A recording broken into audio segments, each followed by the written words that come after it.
ಮುಂಗಾರು ಮಳೆಗೆ ರೈತರ ಬೆಳೆ ಹಾನಿಗೆ ಸೂಕ್ತ ಕ್ರಮ ಕೈಗೊಳ್ಳುವ ನಿಟ್ಟಿನಲ್ಲಿ ಜಿಲ್ಲಾ ಮಟ್ಟದ ಅಧಿಕಾರಿಗಳ ಜೊತೆ ಸಭೆ ನಡೆಸಲಾಗಿದೆ. ಅತಿವೃಷ್ಟಿಯಿಂದ ಹಾನಿ ಉಂಟಾಗುವ ಪ್ರದೇಶಗಳನ್ನು ಗುರುತಿಸಿ ಹಾನಿಯಾಗುವ ಪೂರ್ವದಲ್ಲಿ ಎಲ್ಲ ಅಧಿಕಾರಿಗಳು ಜನಪ್ರತಿನಿಧಿಗಳು ಕ್ರಮ ಕೈಗೊಳ್ಳಬೇಕಿದೆ ಎಂದು ಶಿವಮೊಗ್ಗ ಜಿಲ್ಲಾ ಉಸ್ತುವಾರಿ ಸಚಿವ ಎಸ್ ಮಧು ಬಂಗಾರಪ್ಪ ಹೇಳಿದರು. ಇಂದಿರಾ ಕ್ಯಾಂಟೀನ್ ಹೇಳಬೇಕಾ, ಮಳೆ ಜಾಸ್ತಿ ಹಾನಿ ಕಮ್ಮಿ ಆಗಬೇಕು. ಇಂದಿರಾ ಕ್ಯಾಂಟೀನಲ್ಲಿ ಬಡವರಿಗೆ ಉಚಿತವಾಗಿ ಭಾಳ ಕಮ್ಮಿ ರೇಟಲ್ಲಿ ಊಟ ಸಿಗಬೇಕು.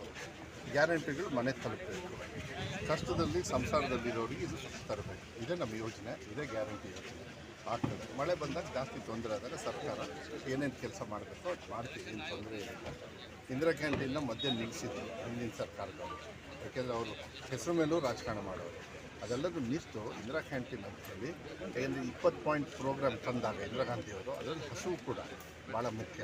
ಅದಕ್ಕೆ ಅವ್ರು ನೆನೆಸ್ಕೊಂಡು ಇವತ್ತು ಸಿದ್ದರಾಮಯ್ಯವರು ಏನು ಅನ್ನರಾಮಯ್ಯ ಅಂಥೇಳಿ ಏನು ಕರಿತೀವಿ, ಅವರು ಅದನ್ನು ಅನುಷ್ಠಾನವನ್ನು ಅವರಿದ್ದಾಗ ಮಾಡಿದಾಗ ಇದನ್ನು ಭಾಳ ಸಾರ್ವಜನಿಕರಿಗೆ, ಯಾಕೆಂದರೆ ಎಲ್ಲರೂ ಬಡವರೆಲ್ಲ ಬರ್ತಾರೆ, ಊಟ ಸಡನ್ನಾಗಿ ಸಿಗಲಿಲ್ಲ ಅಂದರೆ ಅದು ಕಷ್ಟ ಆಗುತ್ತೆ. ಅದಕ್ಕೆ ಅವರಿಗೆಲ್ಲ ಅನುಕೂಲ ಆಗಬೇಕು ಅಂಥೇಳಿ ಭಾಳ ಕಮ್ಮಿ ದರದಲ್ಲಿ ಅವರಿಗೆ ಒಳ್ಳೆ ಹೆಲ್ತಿ ಫುಡ್ ಕೊಡ್ತಕ್ಕಂಥದ್ದು ವ್ಯವಸ್ಥೆ ನಾವು. ಪಟ್ಟಣದಲ್ಲಿ ಸುದ್ದಿಗಾರರೊಂದಿಗೆ ಮಾತನಾಡಿದ ಅವರು, ರೈತರ ಬೇಸಿಗೆ ಬೆಳೆ ಕೈ ಸೇರುವ ಹೊತ್ತಿನಲ್ಲೇ ಮಳೆ ಪ್ರಾರಂಭವಾಗಿ ರೈತರ ಜೋಳ ಹಾಗೂ ಭತ್ತದ ಬೆಳೆ ನಷ್ಟವಾಗಿದೆ.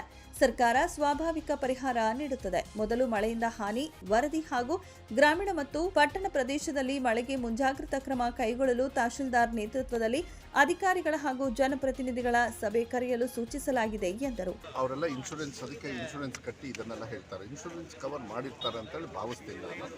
ಅದಾದರೆ ಒಳ್ಳೆಯದು, ಅದು ಮಾಡಿಕೊಂಡ್ರೆ. ಮತ್ತು ಹಾನಿ ಆದರೆ ಸರ್ಕಾರದ ಒಂದು ಇತಿಮಿತಿಯಲ್ಲಿ ಅವ್ರಿಗೆ ಸಹಕಾರ ಮಾಡ್ತಕ್ಕಂಥದ್ದು ವರ್ಷ ಅದು ಬರದಲ್ಲಿ ಹಾಳಾಗಿರೋದಿರ್ಬೋದು, ಅತಿವೃಷ್ಟಿಯಿಂದ ಹಾಳಾಗಿರ್ಬೋದು, ಅದೆಲ್ಲದೂ ಕೂಡ ಏನು ಮಾಡಬೇಕು ಅದನ್ನು ಆದಷ್ಟು ಬೇಗ ತೊಗೊಂಡು ಹೋಗ್ತಕ್ಕಂಥ ಕೆಲಸವನ್ನು, ಅವರಿಗೆ ಪರಿಹಾರ ಕೊಡ್ತಕ್ಕಂಥ ಕೆಲಸ. ಈಗ ಜೋಳನ ಕಟಾವು ಮಾಡಿ ರೋಡಲ್ಲಿ ಒಣಗಿಸಿರ್ತಾರೆ. ಒಬ್ಬರು ಮುಖಂಡರು ಬಂದು ನನಗೆ ಅದು ಕೇಳಿದರು, ಇದಕ್ಕೆ ಇನ್ಶೂರೆನ್ಸ್ ಸಿಗುತ್ತಾ? ಅದಕ್ಕೆ ಸ್ವಲ್ಪ ಕಷ್ಟ ಆಗ್ಬಿಡುತ್ತೆ, ಯಾಕೆಂದರೆ ಅಲ್ಲಿ ಗದ್ದೆಯಿಂದ ಅವ್ರ ಹೊಲದಿಂದ ಆಚೆ ಹೋಗ್ಬಿಟ್ರೆ ಅದು ಇನ್ಶೂರೆನ್ಸಿಗೆ ಬರಲ್ಲ. ಸೊ ಇದೆಲ್ಲದೂ ಕೂಡ ನೀವು ಸ್ವಲ್ಪ ಹುಷಾರಾಗಿರ್ರಿ ಅಂತೇಳಿ ಹೇಳ್ಬೇಕು. ಪಟ್ಟಣ ವ್ಯಾಪ್ತಿಯಲ್ಲಿ ಚರಂಡಿ ದುರಸ್ತಿಗೆ ಕ್ರಮ ಕೈಗೊಳ್ಳುವಂತೆ ಜನಪ್ರತಿನಿಧಿಗಳು ಹಾಗೂ ಅಧಿಕಾರಿಗಳಿಗೆ ಸೂಚನೆ ನೀಡಲಾಗಿದೆ. ಮಳೆಯಿಂದಾಗಿ ಒಂದೆಡೆ ನೀರು ನಿಂತು ಮಲೇರಿಯಾ, ಚಿಕನ್ ಗುನ್ಯಾನಂತಹ ಮಾರಕ ಕಾಯಿಲೆ ತಡೆಗಟ್ಟುವ ನಿಟ್ಟಿನಲ್ಲಿ ಮುಂಜಾಗ್ರತಾ ಕ್ರಮ ಕೈಗೊಳ್ಳಬೇಕಿದೆ ಎಂದು ತಿಳಿಸಿದರು. Sandeep UL, 9 live news, Soraba.